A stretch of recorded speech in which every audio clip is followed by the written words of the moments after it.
उन्वान अरब की तहजीब। सीरत रसूल को पढ़ने के लिए अरब की तहजीब और रिवायात को समझना बहुत जरूरी है। अरब तहजीब के बुनियादी कवानीन जंग और मुरव्वत थे। माल गनीमत बहुत मुकद्दस हुआ करता था। मालो दौलत हासिल करने का एक बरतर जरिया जंग के बाद मिलने वाली गनीमत थी। अरब मुरव्वत से 3 मायने मुराद लेते थे: मेहमान नवाजी, मजलूम को पनाह देना, अपने कबीले के कवानीन का एहतराम करना। अरब एक कबायली मुआशरा था। कबीला उनके लिए सबसे बढ़कर था। अरब में तन्हा यानी कबीले के बगैर रहने का कोई तस्वुर ही नहीं था। कबीले के बगैर जिंदगी नामुमकिन थी। अगर कोई कबीला अपने किसी फर्द को निकाल देता तो कोई दूसरा कबीला उसे कबूल करने के लिए तैयार नहीं होता था। दीन, मजहब, सही या गलत, जुल्म या मदद, सब का इन्हिसार कबीले पर था। अगर कबीले का कोई शख्स, खा वो एक बच्चा ही क्यों ना हो, किसी के लिए पनाह या जिम्मेदारी का ऐलान कर देता तो सारे का सारा कबीला उस अहद का पाबंद हुआ करता था। इस पनाह की तस्दीक कबीले के सरदार या कबीले के अमायदीन से करवाना भी जरूरी होता था। वादा और उस पर कायम रहना अरब के लोगों के लिए जान से ज्यादा अजीज था। अरब मजलूम को पनाह देते तो उसके लिए अपनी जान की भी परवाह नहीं करते थे। उन लोगों की नजर में मजलूम वो था जो अपने कबीले से ना हो, किसी दूसरे कबीले से हो और पनाह मांग रहा हो। हर किसी के लिए अपना कबीला बाकी कबीलों से बढ़कर और आला था। कबीले का सरदार पूरे कबीले पर भारी होता था। माल गनीमत का 1/4 कबीले के सरदार का हिस्सा हुआ करता था। इसके अलावा तकसीम से बच जाने वाला माल भी सरदार का हुआ करता था। सरदार की इताअत कबीले के हर फर्द पर लाजिम थी। कबायली असबियत अपने उरूज पर थी। अगर कोई शख्स अपने कबीले की मुखालफत करता या उनके मिजाज और ख्यालात से मुख्तलिफ होता तो अपने ही कबीले के लोगों का उस पर जुल्म और सितम जायज समझा जाता था। उसके हक में ना तो कोई आवाज उठाता, ना किसी को उस पर रहम आता। अगर कोई कबीला अपने किसी फर्द की जिम्मेदारी से हाथ उठा लेता तो ये ऐसे था जैसे उसको सजाए मौत सुना दी गई हो। कबीले से अलहदा हो जाने वाले फर्द की शिनाख्त रहती थी, न जिंदगी की जमानत। अब अगर उसे कत्ल कर दिया जाए या गुलाम बना लिया जाए तो भी कोई उसकी मदद के लिए या बदला लेने के लिए नहीं आएगा। कोई इंसान कबायली पनाह में ना होता या भूला भटका होता तो उसे गुलाम बनाकर बेच दिया जाता था। ज़ैद बिन हारिसा को अगवा करके गुलाम बना लिया गया। गुलामी का मतलब था कि अब वो इंसानों के दर्जे से निकलकर जानवरों से बदतर जिंदगी बसर करने पर मजबूर है। मुसाफिर को रास्ता दिखाते दिखाते कैद कर लिया जाता। सलमान फारसी को यसरब का रास्ता दिखाते हुए गुलाम बना लिया गया। गुलामों की मंडियां लगती थी और खरीदो फरोख्त होती थी। गुलाम को कत्ल करने की कोई सजा नहीं थी। मालिक को उसकी सांसों पर भी हक हासिल था और उसके जिस्म पर भी। गुलाम पर जुल्म करना मालिक का हक था। गुलाम की औलाद पैदाइशी गुलाम होती थी। मालिक से भागकर आजादी हासिल करना भी मुमकिन नहीं था। आजादी का वाहिद रास्ता गुलाम की कीमत अदा करना या उसके बदले में गुलाम देना था। किसी गुलाम के लिए खुद ऐसा इंतजाम करना मुमकिन नहीं था। अरब में 3 चीजें बदबख्ती की निशानी समझी जाती थी: अजनबी या कमजोर होना, गुलाम होना, स्याह फाम होना। अरब मुआशरे में अगर कोई शख्स कत्ल हो जाता तो मकतूल का कबीला قاتل کے قبیلے سے قصاص لیتا تھا، نہ کہ اس قاتل فرد سے۔ ان کا عقیدہ تھا کہ جب تک مقتول کا بدلہ نہ لیا جائے اسے سکون نہیں ملتا اور اس کی روح الو بن کر بیابانوں میں بھٹکتی رہتی ہے۔ وہ روح ہر وقت پیاس پیاس کہتی رہتی ہے۔ جب اس کے قتل کا بدلہ لے لیا جائے تو اس روح کو سکون مل جاتا ہے۔ اسلام سے پہلے قتل کرنا گناہ نہیں سمجھا جاتا تھا۔ اگر کوئی قبیلہ طاقتور ہوتا تو اسے خون بہا 10 اونٹ عطا کر دیا جاتا۔ یہ تھی انسانی زندگی کی کل قیمت۔ قبیلے کے افراد کی تعداد، مال، جانور، اسلحہ، علاقہ اور جنگ کرنے کی اہلیت قبیلے کو کمزور یا طاقتور بناتی تھی۔ طاقت ہی سب کچھ تھی۔ کمزور قبیلے کے لوگ کچھ مطالبہ نہیں کر سکتے تھے۔ کمزور قبیلوں کے حقوق نہ ہونے کے برابر تھے۔ ہر قبیلہ قاضی تھا اور فیصلہ کرنے میں آزاد۔ باپ کی غلطی کا بدلہ بیٹے سے اور بیٹے کی غلطی کا بدلہ باپ سے لینا عام تھا۔ ایک سردار کی خواہش پر جنگ کرتے ہوئے ہزاروں لوگوں کو قتل کر دیا جاتا تھا۔ عرب میں رہنے والوں کا اثاثہ یہ ہوا کرتا تھا: خیمہ، جو انہیں دھوپ اور گرمی سے بچاتا تھا، اونٹنی، جو سواری اور دودھ کے کام آتی، تلوار، جو ان کی حفاظت کے کام آتی۔ عورت کو بھی کچھ قبائل اثاثہ ہی سمجھتے تھے اور اسے دوسرے مال کی طرح سمجھا جاتا تھا۔ جانوروں کا ریوڑ، اونٹ کی سواری سب سے بہتر تصور کی جاتی تھی۔ صحرا کا سخت موسم، ریت میں چلنا اور کئی دن تک پانی کے بغیر زندہ رہنا اونٹ کی اہمیت میں اضافہ کر دیتا تھا۔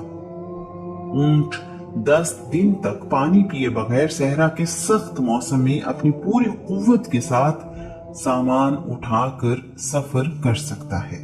اس پر کمزوری کے کوئی آثار نظر نہیں آتے۔ ایسے وقت میں اس کی غذا جنگلی جھاڑیاں ہوتی ہیں۔ ایسا لگتا ہے کہ اللہ کریم نے یہ جانور پیدا ہی صحرا میں رہنے والوں کے لیے کیا ہے۔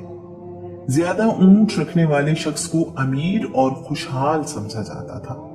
انعام و اکرام بھی عموماً اونٹوں کی صورت میں دیے جاتے تھے۔ خچر اور گھوڑے بھی سواری کے کام آتے تھے، لیکن صحرا کے سخت اور لمبے سفر کے لیے مناسب نہیں تھے۔ سفید خچر بہت قیمتی تصور کیا جاتا تھا۔ سفید خچر کو اس زمانے میں شاہی سواری کا درجہ حاصل تھا۔ بھیڑ بکریاں بھی پالی جاتی تھی۔ ان کا استعمال دودھ اور گوشت کی صورت میں ہوتا تھا۔ بھیڑ بکریاں تجارت کے لیے نہیں پالی جاتی تھی۔ عرب میں جانوروں کے ساتھ ظلم عام تھا۔ زندہ جانوروں کو باندھ کر تیر اندازی کی مشق کی جاتی تھی۔ زندہ جانوروں کے جسم سے گوشت کاٹ لیا کرتے تھے۔ جانوروں کی دم اور گردن کے بال کاٹ لینا عام تھا۔ زندہ اونٹ کی کوہان اور بھیڑ کی چربی والی چکی کاٹ کر کھا لیتے تھے۔ اگر کوئی شخص مر جاتا تو اس کا جانور اس کی قبر پر باندھ دیتے تھے۔ ایسے جانور کو کچھ کھانے پینے کے لیے نہیں دیتے تھے، یہاں تک کہ وہ جانور بھوک پیاس سے مر جاتا۔ کعبہ میں پناہ لینے والے کے لیے سب قبیلوں کی پناہ تھی، چاہے وہ قاتل ہی کیوں نہ ہو، اسے کچھ نہیں کہا جاتا تھا۔ عرب کے لوگ اپنے سر پر کافیہ یعنی عرب کا روایتی رومال رکھا کرتے تھے۔ یہ سخت موسم سے بچاتا اور ان کے لیے فخر کا نشان بھی تھا۔ عرب میں داڑھی رکھنے کا رواج عام تھا۔ اس کا تعلق کسی دین سے نہیں تھا۔ اپنی چادر یا پاجامے کو لٹکانا اور پاؤں کے نیچے لینا فخر و تکبر کی نشانی سمجھا جاتا تھا۔ عرب کے رئیس اور شرفا بچوں کو دودھ پلانے کے لیے معاوضے پر دایا رکھا کرتے تھے۔ دودھ پلانے والی دائیاں بیٹوں کو اپنے ساتھ گاؤں لے جاتی تھی۔ بیٹیوں کے لیے دایا گھر پر رکھی جاتی تھی۔ تمام دنیا سے لوگ حج کے لیے مکہ آیا کرتے تھے۔ इस वजह से उनकी जबान में बहुत से दूसरे अल्फाज भी शामिल हो गए थे। दूध पिलाने के अलावा बच्चों को देहात में भेजने का मकसद खालिस अरबी जबान पर उबूर हासिल करना भी था। अरबों के लिए उनकी जबान उनका फख्र था। ज्यादा तादाद में शादियां करना उनकी सकाफत थी। अरब में बीवियों की तादाद या हद मुकर्रर नहीं थी। शादी के लिए दुल्हा दुल्हन की उम्र में फर्क कोई हैसियत नहीं रखता था। लड़कियों की शादी छोटी उम्र 9-10 साल में करना आम था। दुल्हन की उम्र बेटी या पोती के बराबर होने के बावजूद शादी आम थी। बिल्कुल इसी तरह दुल्हा की उम्र भी कोई मायने नहीं रखती थी। औरतें अपने वली के बगैर शादी नहीं कर सकती थी। शादी के लिए सरपरस्त की रजामंदी जरूरी थी। बाप के मरने या तलाक देने पर सौतेला बेटा अपनी वालिदा से शादी कर लेता था। औरतों के लिए भी दूसरी, तीसरी या चौथी शादी आम थी। तलाक का इख्तियार मर्द को हासिल था और उसकी कोई हद मुकर्रर नहीं थी। अरब अपनी बेटी की शादी अपने ससुराल में या अपने वालिद के ससुराल में करके समझते थे कि उन्होंने अपनी बीवी मां का बदल अपने ससुराल वालों को दे दिया है। अरब पत्थरों से बने घरों में रहा करते थे। घर अमूमी तौर पर एक मंजिल के होते थे, यानी सिंगल स्टोरी। कुछ लोगों के घर 2 मंजिला भी होते थे। अरब में खुशबू को बहुत अहमियत हासिल थी। यहाँ तक कि अरब पीने वाले पानी में भी खुशबू का इस्तेमाल किया करते थे। अरब में औरतों के बारे में मुख्तलिफ रवैया पाया जाता था। कुछ कबीलों में औरत को बड़ी अहमियत हासिल थी। यहाँ तक कि कुछ कबीलों की सरदार औरतें थीं।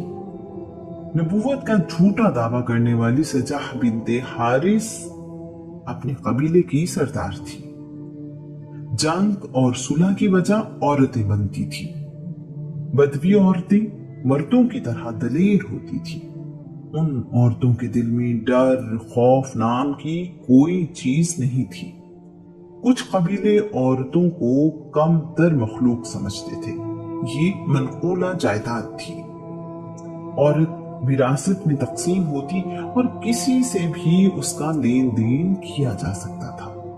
बेटी का पैदा होना मनहूस ख्याल किया जाता था। कुछ लोग बेटियों को जिंदा दफन कर देते थे, मगर तमाम कबाइल में ऐसा नहीं था। कुरैश के कबीले बेटियों को जिंदा दफन करने के खिलाफ थे। अरब में काबे का हज हमेशा से राइज था। मक्का के लोग हज के लिए आने वालों की बड़ी खिदमत करते थे। वो हाजियों को अल्लाह का मेहमान समझते थे। काबे की दीवारों पर अल्लाह के नबी इब्राहिम, इस्माइल, ईसा और बीबी मरियम की तस्वीरें बनी हुई थी। काबा में सब कौमों ने अपने अपने बुत रखे हुए थे। बुत ही खुदा थे।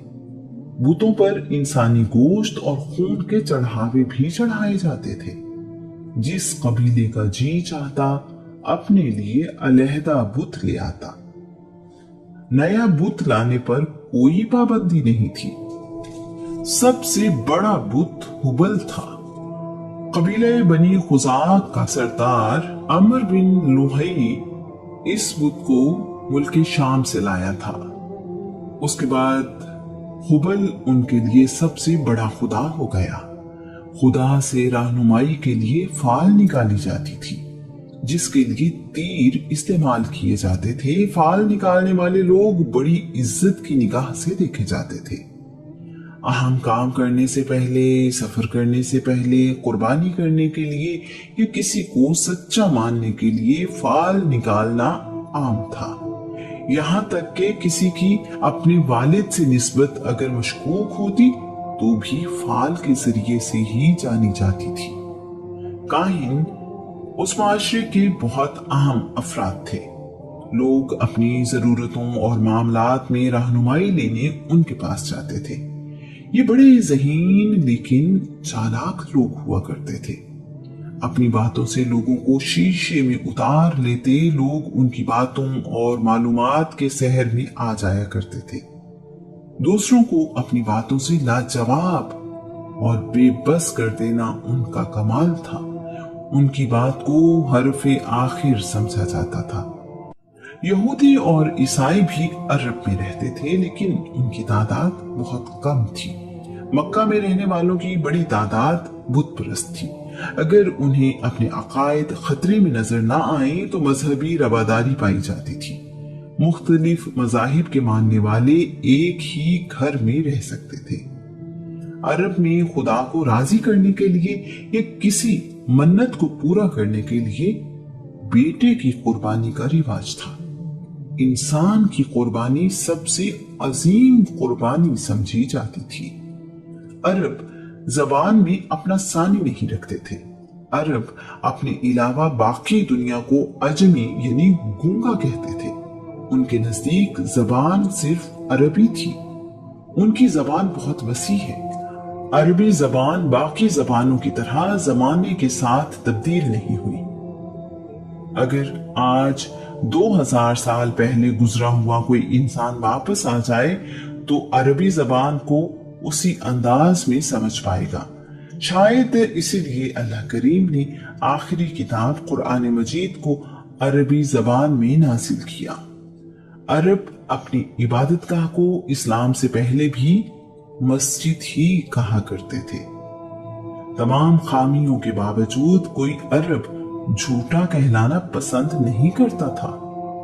झूठ बोलने वाले की कोई इज्जत नहीं थी।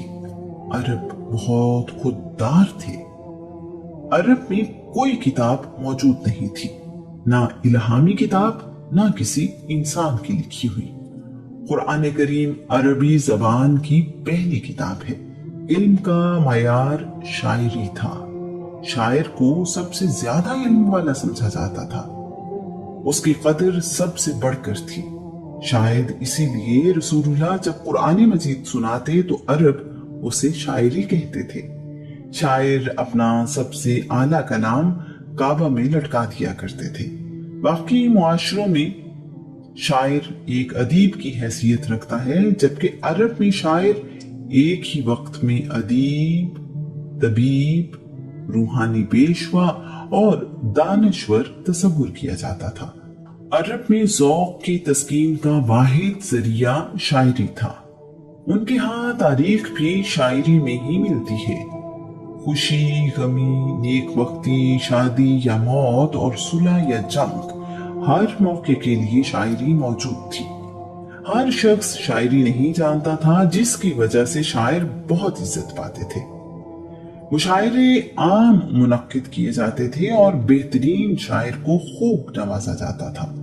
उस दौर में शायर हवा और पानी की तरह जिंदगी का लाजमी हिस्सा था। जंगों में बहादुरी की तारीफ और दुश्मन की बुराइयां शायर ही किया करते थे। शायरी करते हुए साकित हुरूफ का इस्तेमाल भी आम था। कुरान मजीद में भी साकित हुरूफ किसी सूरा की इब्तिदा में इस्तेमाल हुए हैं, जैसे अलिफ लाम मीम, काफ हा या ऐन स्वाद। इसीलिए उस जमाने में किसी ने इस बात पर एतराज नहीं किया।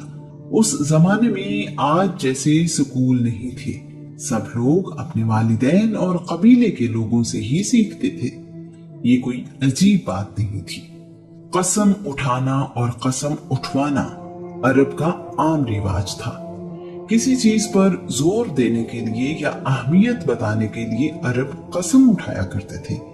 शायद ये अरबी जबान का हुस्न है। सूदखोरी आम थी। तिजारत में अहले अरब बहुत समझदार थे।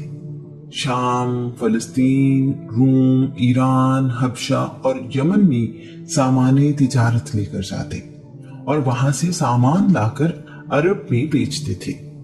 कुरैश चूंकि काबे के खिदमतगुजार समझे जाते थे, इसलिए तिजारत के लिए जहां भी जाते लोग उन्हें इज्जत और एहतराम से मिलते।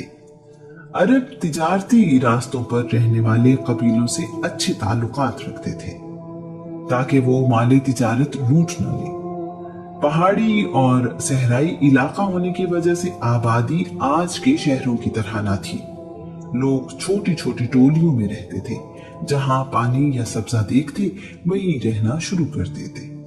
साल में 4 महीने मोहतरम थे। ये महीने रजब, ज़िक़ात, ज़िलहज और मुहर्रम थे। इन महीनों में ना जंग की जाती, ना ही काफिलों को लूटा जाता। इन्हीं महीनों में हज और उम्रा अदा किया जाता था। कोई मरकजी निजाम था, ना कोई मरकजी हुकूमत। जरूरत पड़ने पर कबायली सरदार इकट्ठे होकर फैसला करते। ये फैसले उन्हीं मामलात पर लागू होते जिनके बारे में फैसला किया जाता था। बाकी मामलात के लिए कबीले अपना फैसला करने में आजाद होते। दूर दूर के शहरों को अलग मुल्क तस्वुर किया जाता था। ये तस्वुर आज के मुल्क की तरह नहीं था। उस जमाने में शहर, मुल्क और बर्र-ए-आज़म आज के मायने में नहीं थे। एक हुनर और एक कबीले के लोग एक ही जगह रहते थे और यही उनके मफाद में था। इस तरह वो अपने आप को महफूज समझते थे। चोरी करने की सजा उस जमाने में हाथ काटना थी। ये सजा इल्हामी किताब ज़बूर के हुक्म के मुताबिक थी। अरब बहादुरों के बड़े कदरदान थे। बहादुरी अरब में इज्जत का निशान थी। अरब अपनी आबो हवा और खुराक की वजह से सख्त जान थे। अरबों में तकलीफें और मुश्किलात बर्दाश्त करने का हौसला काबिल तारीफ था। अरब में मुसलमान होने वाले गुलाम और कनीज़े जुल्म सितम सहते रहे, मगर अपने दीन पर कायम रहे।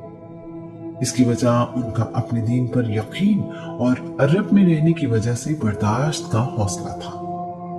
बदला लेना अरब के रहने वालों की जबीलत में शामिल था। वो बदला लेने का कोई मौका हाथ से जाने न देते थे। दुश्मन की लाशों की बेहुरमती की जाती थी। उनके नाक, कान वगैरह काट लिए जाते थे। इसी तरह सर भी काट कर ले जाते थे। वो लोग कत्ल करने के बाद कत्ल किए जाने वाले के आज़ाद यादगार के तौर पर अपने पास रखते थे। उस जमाने में ऊंट की कीमत 400 दिरहम थी। भेड़ की कीमत 40 दिरहम, यानी एक ऊंट कीमत में 10 भेड़ों के बराबर था। बकरी की कीमत 25 दिरहम से ज्यादा नहीं थी। मक्का में गंदम की रोटी या नान निहायत कीमती और नायाब शय थी। रोटी या नान की कीमत दिरहम का 6वां हिस्सा था। एक खानदान की एक वक्त की रोटियों का खर्च बकरी की कीमत के बराबर होता। रोटी सिर्फ अमीर लोग ही खा सकते थे। एक नेज़े की कीमत 4 दिरहम थी। ऊंट का कुजावा 13 दिरहम में मिल जाता था।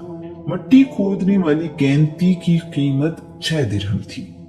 मक्का में आम खुराक दूध और खजूर थी।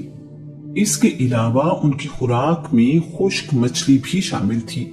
गंदुम कभी कभार खाने को मिलती थी। इन कीमतों से अंदाजा होता है कि उस वक्त आमदनी और खर्च के मामलात कैसे थे। एक गुलाम की कीमत 50 दिरहम से शुरू होती थी। कभी कभार भेड़ बकरी की कीमत में गुलाम मिल जाता। गुलाम या कनीज की कीमत उसकी उम्र, जवानी, सेहत, हिम्मत और सलाहियत के हिसाब से तय होती थी। कनीज की कीमत का तयन उसकी उम्र, खूबसूरती, औलाद पैदा करने की सलाहियत से किया जाता था। मेहमानदारी एक ऐसी खूबी थी जो अरब में निहायत आला अंदाज में पाई जाती थी। मालो दौलत का हुसूल अरब में सख्त मेहनत तलब काम था। मौसम की सख्ती, ज़राए आमदोरफ्त की कमी और कुदरती तौर पर फल के दरख्त ना होने के बावजूद अरब कंजूस नहीं थे। मेहमान नवाजी में अरब के लोगों जैसा ढूंढने से नहीं मिलता था। मेहमान की खातिर अपनी कीमती से कीमती चीज लुटा देना अरब में कोई बड़ी बात नहीं समझी जाती थी। मेहमान की खातिर अरब अपना आखिरी ऊंट खावो सवारी के लिए ही इस्तेमाल करते हों तक कुर्बान कर देते थे। अरब बहुत सी खूबियों के मालिक थे, जिनमें से एक उनका हाफिजा था। अल्लाह करीम ने उन्हें बला का हाफिजा दिया। इसके अलावा उनमें गैरत और किरदार की खूबियां भी नुमाया थी। अरब में बहुत सी जंगें लड़ी जाने की वजह उनकी गैरत थी। जहां बहुत से लोगों के लिए जिंदगी की ऐश ही सब कुछ थी, वहां ऐसे लोगों की कमी नहीं थी जिन्हें अपने खानदान और नस्ब की फिक्र रहती थी। ऐसे लोग खानदानी निजाम में बहुत एहतियात से काम लेते थे। अरब के शुरफा अपने लिए ऐसी बीवियों का इंतखाब करते थे जो बहुत अच्छे खानदान से और पाक-बाज हों। वो ज़ाहिरी हुस्न जमाल के साथ साथ अच्छी अखलाक और किरदार को अहमियत देते थे। अकीम बिन सैफ अरब का एक दानिश्वर था। अकीम ने अपने बेटों को नसीहत करते हुए कहा, औरतों का ज़ाहिरी हुस्न जमाल तुम्हें नस्ब की पाकीज़गी से गाफिल न करते, क्योंकि कमीना सिफत और बद किरदार अपने खानदान की इज्जत और बड़ाई को खाक में मिला देती हैं। इसी तरह अरब के एक सरदार अबू अस्वद दोयली ने अपने बेटों से कहा, मैंने तुम पर एहसान किया जब तुम छोटे थे, जब तुम बड़े हो गए और इससे पहले कि तुम पैदा हुए। बेटों ने हैरानी से पूछा, हमारे पैदा होने से पहले आपने हम पर क्या एहसान किया और कैसे? अबू अस्वद ने कहा, मैंने तुम्हारे लिए ऐसी पाक दामन माएं चुनी जिसकी वजह से तुम्हें कोई गाली नहीं दे सकता। इसी तरह अरब में रहने वाली माएं भी इन बातों का बहुत ख्याल रखती थी। उनमें शादी और उससे वजूद में आने वाले खानदान की बहुत अहमियत थी। वो अच्छी तरह समझती थी कि घर में सुकून और खुशियों के लिए माँ का किरदार कितना अहम है। उनके लिए अपनी औलाद की तरबियत बहुत अहम थी। अरब के रहने वाले लोग बहुत खुददार थे। उन्हें भूख और प्यास बर्दाश्त करने में कमाल हासिल था। ये कहना मुश्किल है कि सब्र ऊंट में ज्यादा था या अरबों में। तमाम मर्द और औरतें अपने लिबास के नीचे एक कमरबंद बहुत जोर से बांध लिया करते थे ताकि उस दबाव की वजह से भूख का एहसास न हो। बाज़ औक़ात भूख की शिद्दत को खत्म करने के लिए उस कमरबंद से अपने पेट पर पत्थर बांध लिया करते थे ताकि उसका वजन पेट पर महसूस हो और वो इस ख्याल में रहे कि मैदा ग़िज़ा से भरा हुआ है। इस सारी सूरत हाल को समझना किसी गैर अरब के लिए शायद मुमकिन ही नहीं। अकीम बिन सैफ अरब का एक दानिश्वर था।